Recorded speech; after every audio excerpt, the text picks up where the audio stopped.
I think whether you accept it or not, the death of Charlie Kirk definitely shook this nation to the core.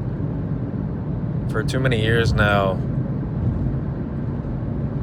people have been keeping silent and afraid of not offending other people by telling the truth.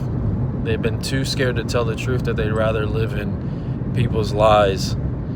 And honestly, I think his death is going to be a revival of common sense, critical thinking, people thinking for their own and not following the thought of the masses because they're too afraid of getting canceled or too afraid of not being politically correct, not following the norm, not following the standard, because everybody's subjective truth is trying to say what's right, when in reality the truth is objective and doesn't care about your feelings.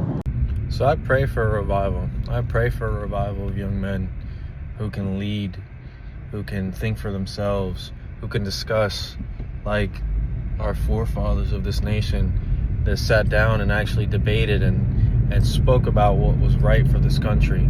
Because the leaders that we have now are trying to push us away from God, are trying to push us away from things that are good, are trying to push us from our natural nature of being men and leading properly and being the head of our families. So I really hope, I really pray for this nation. I pray that this is a revival. I pray that people who never knew Charlie Kirk actually look him up and don't go based off of 1 minute narratives that people are trying to push. Because in reality, he was never disrespectful. He was incredibly articulate. He spoke his mind and he knew who he was from the core. And he knew that his core was God.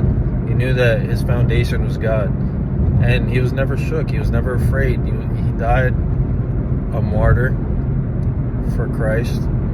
And I know that he's in heaven. And more people need to stand like that. More people need to not be afraid to push against the grain and to say what's true and say what's natural, because for the most part our youth is very moldable, and if they're being led by people who are trying to push the wrong agenda, they're going to think that what they're doing is correct when in reality it's not, and it's just leading them to damnation.